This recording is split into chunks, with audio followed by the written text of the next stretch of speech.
Hey, everybody, it's Coach Hughes here from the Be Best You podcast, and looking forward to having a conversation with Jim Lord. Hello, Jim.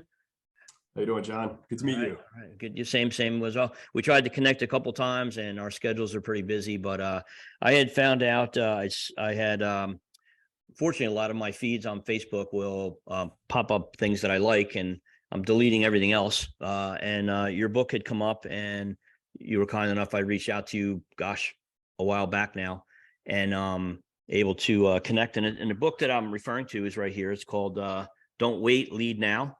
What I like about it as well is it's a pretty small read, and each chapter is probably 2-3 pages, which is nice because a lot of the people that I share these podcasts with or recommend books to, I'm not gonna say are readers. We're trying to get them to become more readers, but it's not an intimidating book. It keeps you entertained. I love how just in the very beginning, as a matter of fact, and it was funny because I think there's always connections where, since you were younger, you said you like stories and anecdotes and quotes and stuff. And, I was the same way. I'm 57. I was born in 65. And the first guy I came across was Zig Ziglar. Sure. And like 88, 89, I had the cassette tapes and I would drive wherever I was going to open the stores. The company I'm with. And I would pop those tapes in. But that's when self-help was like you used to hide, put your visors on when but yeah, no, I'm glad you have me on. I love it. Don't wait, lead now. And throughout the book, so you guys definitely will get some information on it. But what's nice is there's some of these analogies and stories that you tell people will be familiar with, but there's a lot of really good insight into each one of those. So what was the premise of the motivation of you writing the book, by the way? Yeah, I appreciate it, by the way. And look, Yeah. I just want to say real fast, all the opinions in the book and on this podcast, these are mine and my own. They're not, related to my company or any company that I've ever worked for. But I, as COVID was happening, I was actually being forced to relocate my office out of one building and into another, right? So I've worked for the same company for about 26 years. And, if you're like me, through all of the inspirational meetings you've ever been in or conferences you've gone to, right, you've taken notes, throughout your career. And so as I'm packing up my office, I'm finding all of this gold material, right? Like all of these notes that I had taken in notebooks that I hadn't looked at in decades. And I start flipping through them and I realized I'm like, oh my God, there's so much material here, right? And then, so we packed up and we all went home for about 2 years. And as I was reading through some of the notes that I had written, throughout my career, I realized I'm like, I could put a book together. Like there's enough content here that I could help teach others, some of the lessons that I had learned, over the course of 25 or 26 years, hopefully in a much, more condensed, way. And so I just started putting them in story form because it's the best way that I learn is when somebody kind of goes through and walks you through a story. And so I put that into story form. And then I just remember getting to the point where I thought I had enough content and I started to share that with a few trusted, people that I had known along the way. And I got some great feedback. And so I just ended up taking the next step and pushing the button to, eventually publish it. It's great. I mean, it's the similarities, like that's my past as well, where, I have a lot of this content. I don't know what to do with it. I get to get rid of it because I teach it all day. But collecting it and putting it into kind of like a published notebook is really what it is of takeaways. But I think that's part of this is the premise of the podcast that I want to start is Be Best You, and it started off with in order to lead others, you can't be a mess. But it's kind of evolving into, I think everybody's searching to become better versions of themselves, whether it be in business and their personal life. As I get older, I'm realizing that it's more about my personal life and being happy as I'm getting into maybe the twilight of my career.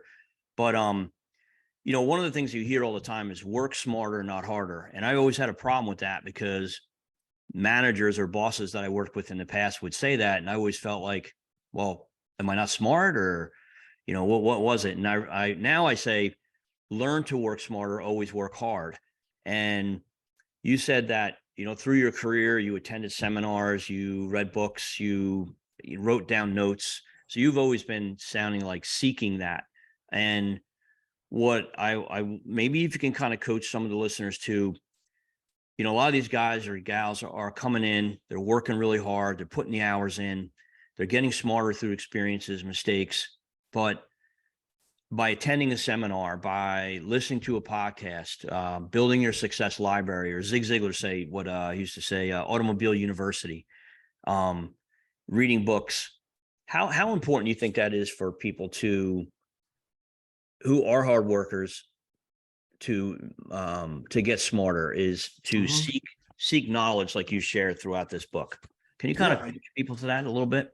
yeah, I think it's really important, right? Because they also, I think, at least for me, so I can't speak for everybody, but for me and for what I've learned is, we all fall into the trap of becoming complacent. And COVID was a great way for, I think, a lot of us were binge watching games of, Game of Thrones or something like that versus, investing in our own personal growth or development and things. And so whenever I've sensed that that's happening to me, right? You've been in the job for a while, or you're just in a routine, things may be going well. And so you're not, what's the old saying, like, there's no, you got to change the roof when the sun is shining, things of that nature. So if I attend a conference, I actually just recently did something in New York City with a few vendors, and I always come back feeling refreshed. You always learn something, you network and you meet other people.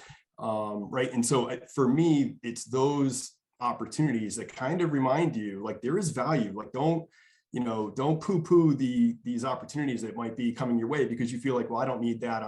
I already know those things, or I'd be the smartest person in the room. Like, you're never the smartest person in the room, and I think Yeah. there's always so much that you can learn. And even when I read through, so what you just described, I think there's actually a chapter in my book called, Penguins Can't Fly, or something to that effect. And it's about, you could be a penguin could flap its wings all at once. It's never going to get off the ground. Right. And so it's not always about hard work.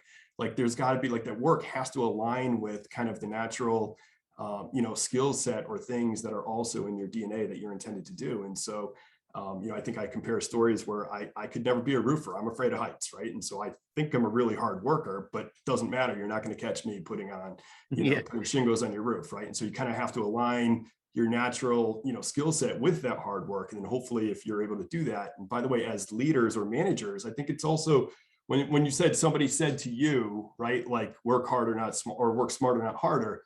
I would say that person's job is to help you understand what that means, right? Like, as leaders, like, help show people the path to, it's great that you're a hard worker. Now let me show you how I can help you align to perhaps, a trade or a skill set or whatever, where that hard work is going to really, complement and pay off. Yeah, because when you bring that up, you can see, reading body language, as a teacher and instructor you are, you can see people, as soon as you say read, you can see their body slump. But today it's not just reading, it's TED Talks, podcasts. You have Sure. apps on your phones that actually you can view books today. And I think it's just, you making a choice to maybe not binge every episode of a Netflix, but maybe watch a couple episodes and then read a chapter of a book, or read or listen to a podcast. And a lot of these young people feel like that, um you know I don't know, it's just trying to describe. I'm visualizing in my head the facial expression of them, where it's like, yeah, I know I want it, but I don't know, I don't want to read, or I'm not good at reading. And I think that it's too bad. I mean, I don't understand why people think that way. Yeah. I mean, look, I have I have a 17 and an 18-year-old, so I can relate Yeah. to, Yeah.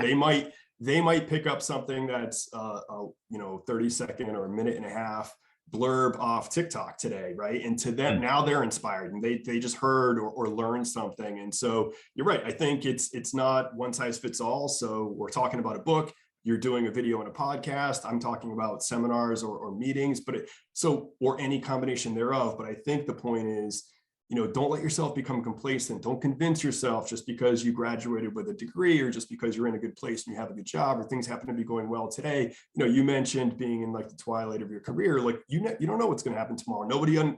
knew that COVID was going to happen, and what that created in the economy, right? The world economy, really. So I think just always looking to stand out slightly differently than, perhaps your peers or the people around you, are really going to position you well for future success.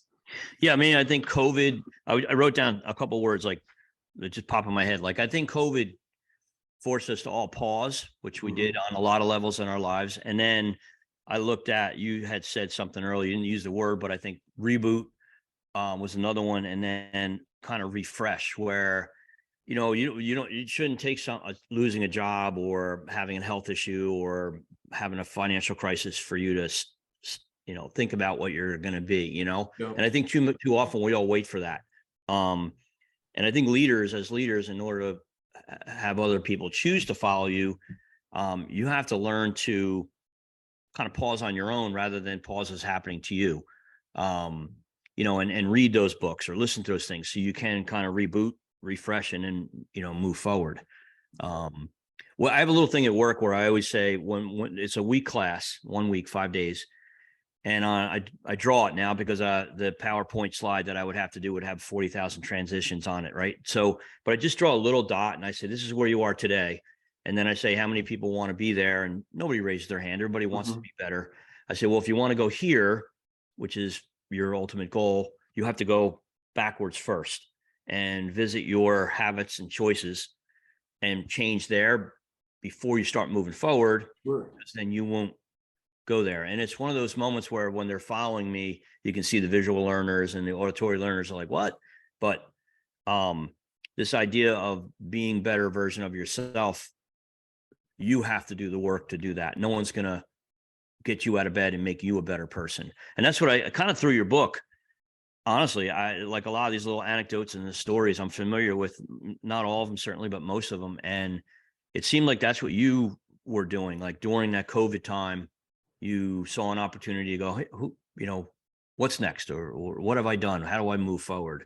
Is that fair to say? Yeah, I think so. I think it was, I knew what we were all suffering through, right? Like I knew that we were all stuck in our homes, right? And, all of our external social opportunities had kind of come to a screeching halt. So I knew I could fall into the trap of, eating a bag of Doritos and watching TV, every night, or try to do something different. I was also, kind of a learner later in life. So I went to college in my 30s and 40s. I didn't go to college right out of high school like most people. So it was a little bit in my DNA to, to try to continue to do something once, school ended for me. I did have some extra time. My kids were older. So I think the book just became kind of a natural progression of, okay, let me see if I can just do, and it was more for me. It was a passion project. This wasn't through, work or anything that I needed to do. I wasn't looking to become, the world's greatest author. I just wanted to see if I could do this on my own.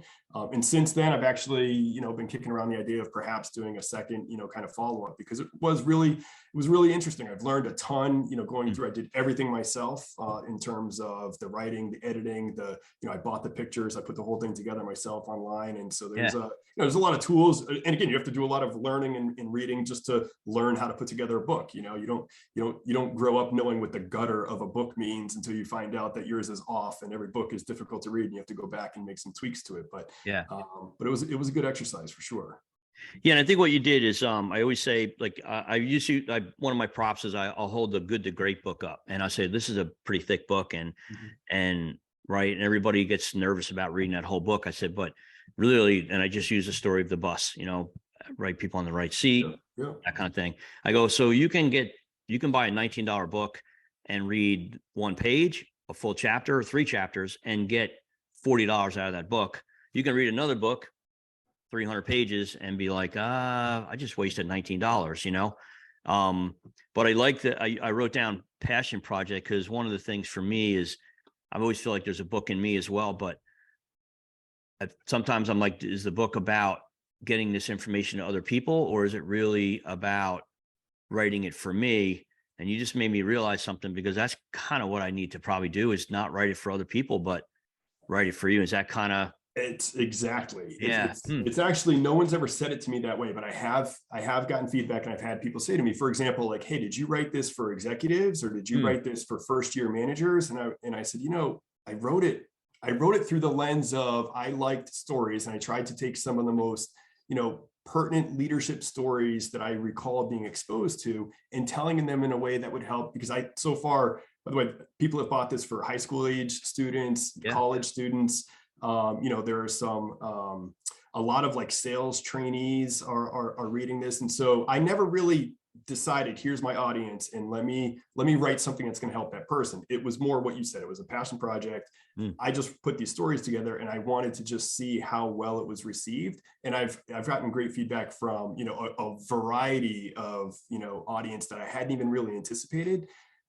Which is why I think somewhere, I mentioned it's really for, everyone is in a position to lead, right? So whether you're a coach or a parent or a husband, or I was the oldest of 3 kids, right? Like at some point in your life, you may not have that title, but you're in a position where somebody's paying attention and somebody wants to follow you if you can, exhibit the right attributes. And so after learning that, I just thought that these stories might be helpful if somebody wanted to take the time to, to give it a look. Yeah, like one of my collaborators I work with, he did the same thing. I mean, he's older than myself and amazing, a mentor of mine, good friend, and he did kind of similar, about the same size book. It's almost like, I would almost say that it's almost a magazine article. Each chapter is a different magazine article on a different topic, which is nice. I mean, it's something that's kind of just resonated with me. I'm thinking, yeah, why would I write a book? I mean, people say they want to hear. I'm a storyteller. I remember years ago, we had somebody come into my company who had designed curriculum, and they came and sat through my class. And, I'm ADD, and I'm proud of it, right? I wear that as a badge of honor. And this gal said, yeah, he tells a lot of stories. He talks about 3 things at once and all that kind. So I started to change a little bit. And then I was like, wait a minute. The most popular book in the world is a book of stories. Everybody relates to that. So storytelling is maybe the most effective way to get your message through.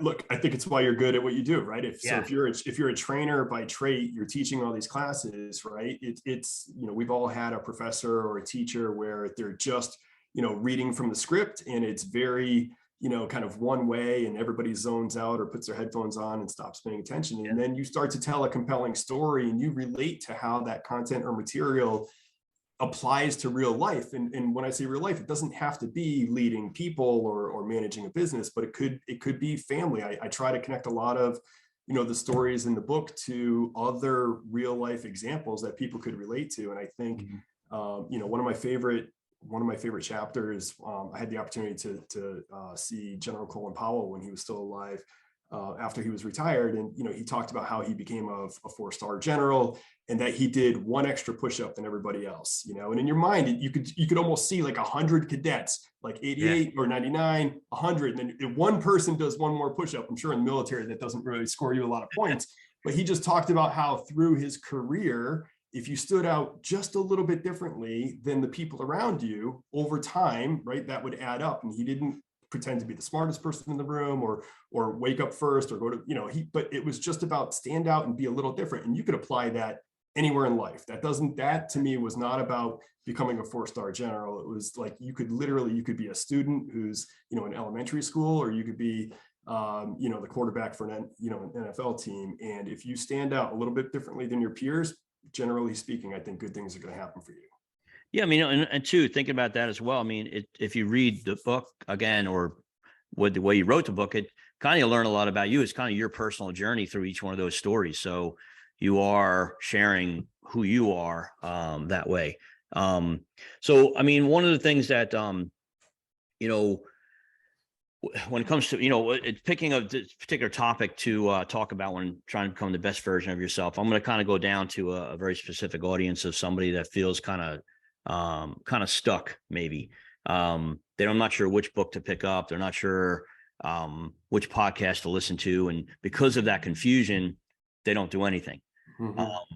And again, along the lines of this 1 extra push-up is you can do what do you think in your research? And so what do you think it is? What kind of advice would you give somebody who feels like, I want to be a better version of myself? I know what I need to do it, but I'd rather choose short-term pleasure for long-term pain.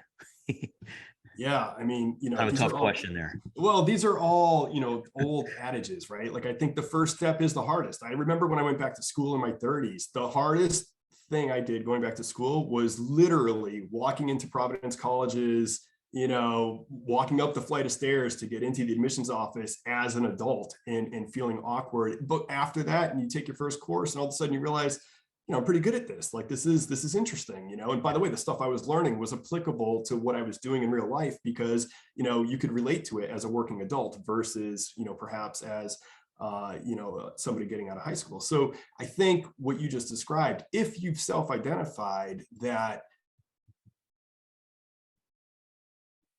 Uh-oh.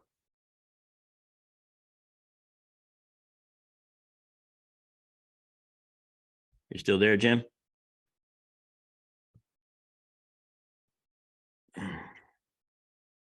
Great. That wasn't that bad. Now you've got a good piece of content that you can look at, or you can learn something from. But you do have to, you got to break that thing of complacency, and you got to get yourself to just take that first step. Yeah. Unfortunately, right in the middle of that, it's looked like the internet lagged. I'm not sure if it was on your end or mine. So let me. Oh, sorry about that. No, it's you would think that we'd be able to figure this out one of these days, right? I know. Let me see if I can use my hotspot here. Gosh, sorry about that. No, take your time. Hotspot is on. And then I don't see it. All right. Well, all right. We'll just keep going on that there. But, all right. So let me just start again there. Go Sure. on. Made a couple notes, and I'll ask you on that there. All right. I'll cut and edit that. No problem.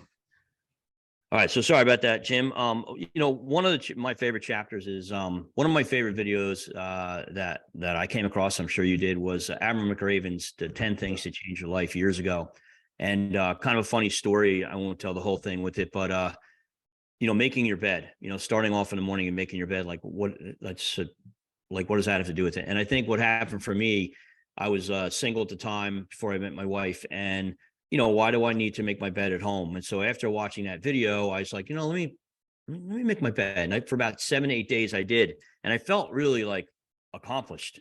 And then I got to one day, it was like the 8th day, I got to my kitchen, didn't make my bed, said, Tom, turn around, make your bed.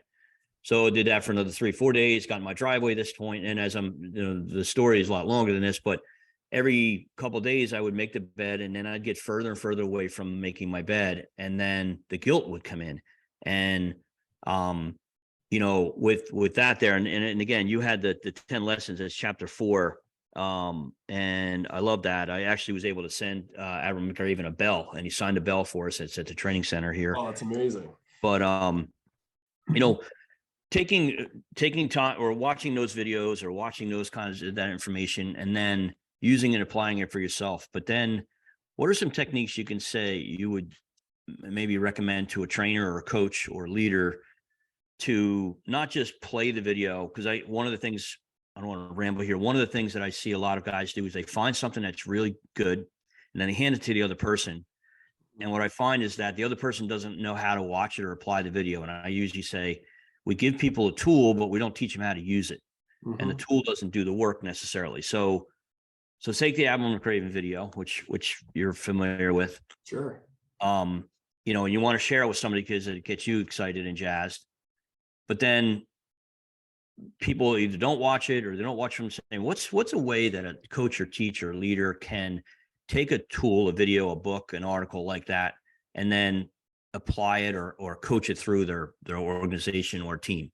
Yeah, so I think, by the way, one of the reasons why I really love, and I called out that video in my book, is because he's also an amazing storyteller, right? Like, I think he tells the story through the military lens, but he also relates it to something that we can all like, you just mentioned how it related to you in your own personal life, right? Mm-hmm. So I remember after, finding that video years ago, sitting down with my wife and kids, and we watched it together a couple of times, because there are, I'm trying to think of one of his lessons is like, sometimes you got to be a sugar cookie, right? When they have to roll around in like on the beach in the wet sand, and how uncomfortable that is, right, all day. And, we've all been in uncomfortable, situations. And, but I think it's when you can when you can find a story that you know is going to relate to the audience that you're talking to. So whether it's your teenage, kids, or like you mentioned, you might have somebody who, instead of just giving them the link to the video, right? Maybe there's something that happened in their work life or their personal life that you can then directly tie back to, hey, I want you to watch this video, but I want you to pay special attention to like lesson number 5. And then let's talk next week because I think this one's going to resonate with you differently, right? Let's talk about it. And so take it. And again, that's, to me, it's the one extra push-up, right? Take it a step further than just anybody can email a link to somebody, but are you going to follow through, connect the dots with that person and try to help build a different degree of understanding so that person now you're going to feel like a coach, or you're going to feel like a mentor to them, because they're going to realize that this person cares about me a little bit differently than most people who just send me an email and expect me to go figure it out on my own. Yeah, you just said so. All right, so you got 10 steps. One of the things, Mike Robbins is a guy I'll pass along to you, author, and he said appreciation and respect. And I was like, what's the difference? And he goes into explaining respect is about, a plaque, and appreciation is personalizing it. So maybe whoever you're going to send the video to, maybe there's one of the steps in there that you think they would resonate to first. So maybe personalize the email, say, hey, so-and-so, here's, Admiral McRaven's video, but really watch step 7. And then hopefully they'll watch the whole thing. Cause you're right. I think what happens is, I just did this recently with a book called Finding Joe, or video Finding Joe. I don't know if you've seen that before. I haven't. I'll send that to you. It's amazing, but there's so much in it that one guy in particular who I really think could have got something out of it. Matter of fact, thinking about it now, he said, yeah, I watched the first 15 minutes and it was good, but I'll have to get back to it later. I'm like, no, you needed it today. But yeah, no, I like that. That's a great piece of advice. Just be, again, as a leader, get to know your people, understand what triggers them, and then speak to that. Right. Yeah. And actually, so you just reminded me of something that I didn't write about in my book, but very early in my career, there was a sales leader that I knew, and he had come across like a top 100 motivational quotes or something. And he didn't personalize it to me per se, he personalized it to him. And so not next to all 100, but next to probably 20 of the 100 quotes or lessons, he in the margin wrote how that somehow directly correlated to him, or helped him further his career, or helped him become a better husband or a better father, whatever. Yeah. And then he photocopied that and he sent it out to a bunch of people. And it was interesting because I'm like, now you're looking at somebody, it's a little humbling to, expose yourself and start to tell personal stories. But so rather than him necessarily needing to understand how to personally relate each one of those to a group of people, he related it to himself, exposing how we could now look at that and say, oh, I'm also a father, or I'm also a brother, or whatever. And I can, like, that makes sense. Like, I can relate to that one, And so I think there's different ways of personalizing, content so that people will hopefully, watch it more than 15 minutes or take it to the next step. But you've got to get creative, and you've got to try to figure that out versus just assume that people are going to figure it out on their own. Yeah, there's couple things there. On the riding in this morning, listening to NPR, and there was this gal who is interviewing another young author, about how to build better friendships. And it was funny because it was such an annoying interview because the girl was talking like a Valley girl. And, so I was like, oh my God, how long am I going to listen to this? But I knew it was going to end soon. So I wanted to listen to what was on after that. But it's funny, you just said something. She was talking about how in order to gain more friends or have more deeper relationships, some people will go in naturally, but she said, find a business organization or civic organization, go there, get to meet those people who are like-minded. It's going to be awkward at first, but then let yourself be vulnerable by sharing some insight stories. It doesn't have to be drama. It doesn't have to be crazy stuff, but just a little bit, pull the armor away a little bit. And it's funny you just said that, because I was thinking that, with a leader trying to communicate somebody else's content, sometimes you're just, because I see that a lot, where people will come in and they'll just talk about somebody else's methodology or anecdote or whatever. And it's just kind of paraphrasing. Sure. You see that a lot in our business, right? But I like that, where if you can connect, what's your personal connection to that particular lesson, so to speak? And you did that again through your book, and you got also your next book. That's what you should do, is use some of your quotes there and personalize it there. Yeah. Well, by the way, again, getting back to, same thing with like what you do, teaching others, like I think the content means more. Your audience is going to pay attention more when they can relate to it, versus if you're just reading the script, right? And there's no emotion, there's no personal connection, and you'll get through the material. You can check the box and say you had a good day and you trained 100 people today, but are they going to go home and tell their families how amazing the course was that they just took, right? And so I think when you make a different, kind of connection with people, you get that much more, kind of lift out of the content. So. Yeah, and two, and we have a thing where, okay, just for my work, where we say, this is my apron story, so to speak. This is your apron story, and then now together over the next 4 or 5 days, we're going to get to know each other. We'll spend time together. We'll break bread together, and we have our apron story. Mm-hmm. And I think that and even just thinking about it loud, where a lot of these guys who come to my class, they don't feel like they have a story that's worthy of telling. And it's so untrue. We do on Monday, they do a life assessment and we do the habits, but on Friday we have them present a vision board. Half the class does, half the class doesn't at least present. But in doing so, people really like to tell their story, and other people get inspired by that, by the stories that they tell and the lessons that are within those stories. Yeah, 100%. By the way, I love, it's funny, when you mentioned some people don't think they have a story, because I learned so much from listening to others, right? Like I think my stories are actually kind of boring compared to some of the stories I hear or observe other people. And so you're right. Like I think, after I wrote the book, there's something about when you're in leadership for so long and you've been successful, right? And so you've had success, and so good, bad, or indifferent, now you document, you put together a bunch of these stories in writing, and now you're about to publish it. And all of a sudden you pause, because you're like, well, what if it's not real? What if I'm good at this one particular company, but what if this doesn't translate across industries or the way that I think that it does, and it was humbling to, I might've had to have an extra large glass of wine that night before I finally just pushed the button to actually publish it, because you are now exposing yourself and getting it out there. And so for anybody who feels like they don't have a story, I can relate to, I think you do. And maybe there's just this apprehension about, telling it or thinking that it's valuable or that people aren't going to want to listen. And that is, that's difficult, I think. But once and again, it's back to what you asked earlier, right? Once you take that first step, once you do it, and then you realize, so whether I judge this by the ratings that you might have on your, Amazon, or just, feedback like this, the opportunity that, you reached out to do a podcast, you realize like, man, thank God I pushed that button, thank God I published that, and that others get the chance to look at it, because again, I didn't do it for 5-star ratings. It was more, a passion project for me.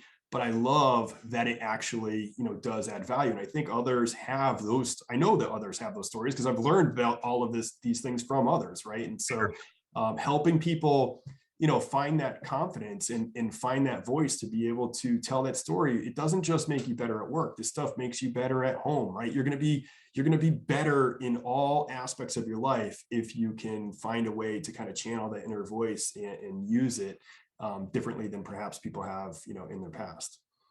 Yeah. And I don't want to keep it too much longer. It kind of brings it maybe kind of to a closure here. I think that a couple things I will pass along. So this, you can purchase this through Amazon, correct? Where else could somebody get in touch with you to learn more about your book, or even some of the other stuff that you're doing? Yeah. So, like you, I've also got a website, so you can just go to don'twaitleadnow.com. There's a link to the book. I try to stay pretty religious about doing a weekly blog update and putting, so as I continue to pick up, other lessons along the way, I try to put them out there. And so if I do come up with a second, a follow-up, I'll obviously post it there. So, but I'm on Twitter, Facebook, all of the normal social media, but primarily this is through Amazon or through the website of Don't Wait, Lead Now. Okay. Now, in becoming the best version of yourself, in order to lead others, that kind of idea. But, a lot of just recently had a conversation with some peers of mine where the analogy of you can't fill other people's cups if you don't fill your own first, right? And if you wait for other people to fill your cup, now your loved ones will, your wife, your good friends, and lots of times we maybe don't take that as much as we should, but you know, in sharing this or teaching other people, you're really a student of this yourself, and I always talk about sometimes the hypocrisy where a lot of people will come up to me and ask me for input or advice or guidance or coaching, and I'll give them that. And then sometimes, and then when they leave, I'll be in my car, I'll be like, man, I'm just trying to figure this stuff out. Like I'm not this leadership expert, this coaching expert. I mean, we're all in this together. But I think my point is, the value of becoming a better version of yourself takes effort. You have to seek it. No one's going to give it to you. And I think a book like yours is perfect in the sense where a large part of my audience that I come into contact will get something out of this, because I hate the word dumb it down. I hate the word simplify it. But what you've done here is a really nice job at providing chunks, little chunk of information. If I want more, now I know where to go, whether it be, if it's the McRaven chapter, I can go there. Whether it's this chapter, I can get more content from that person. So I congratulate you on that, because this is definitely easy to read and digest. So, thanks for doing that. Listen, I appreciate it. And thank you for thank you for this opportunity. As you were just saying what you were just saying, I was thinking about, Stephen Covey's Habits of Highly Effective People. And he had that chapter about sharpen the saw. And I remember reading that again, way early in my career. And similarly, he was kind of a storyteller. He related it in a way that I understood it. And so, it's what I tried to kind of convey here, like we talked about, was just in a way that was just easy to understand. It's not going to read like a textbook or, anything like that, but I'm still, to your point, for sure, I am still learning, and for sure, I'm still improving upon even the things that I had, learned, previously, because you're right. None of us have entirely figured this out. Nobody, somebody said to me at one point, like, nobody wrote the book on leadership, although we all kind of have taken a stab at it, right? Like, none of us have entirely figured this out. And so, I think that's absolutely a dynamic that, continues to play out. And you've just, helped me even today, doing this podcast is a way for me to, continuously learn on new ways that we can, help get that message out. Yeah. And there's so many people out there, and I just call them snake oil salesmen, just call them what they are. It's the quick fix, they're all standing in front of their cars, or, all these manpower things. And it's just kind of, there is no, if it is, run from it, because it's a Ponzi scheme, but it takes work. It takes hard time.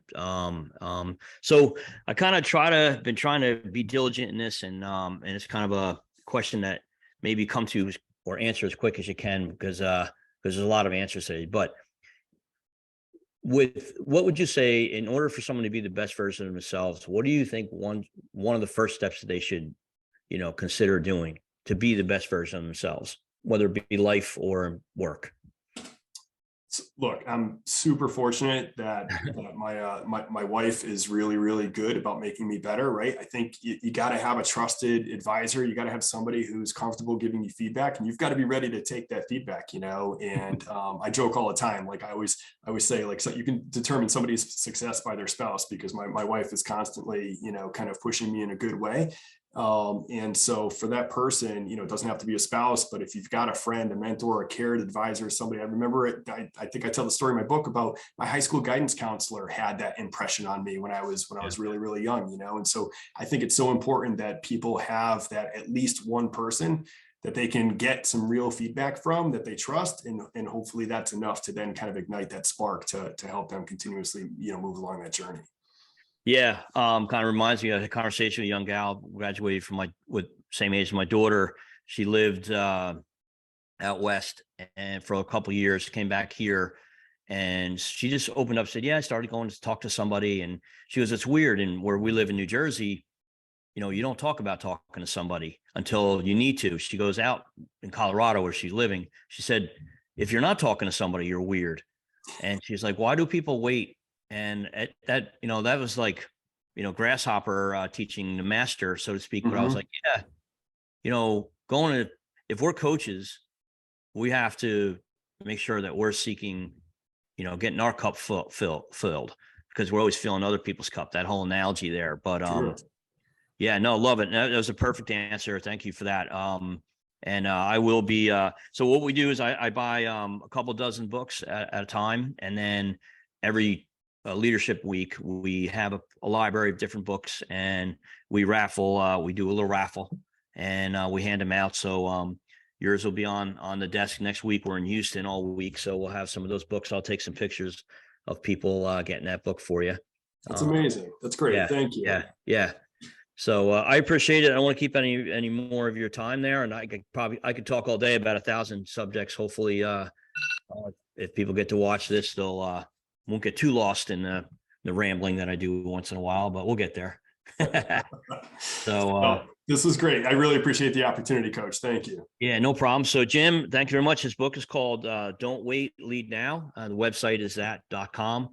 Check out his material, and I'm sure you can reach out to him if you want to do anything else with him. But this is Coach Hughes with another episode of Be Best You. And thank you, Jim. And best of luck on your next book. I'll be looking forward to that.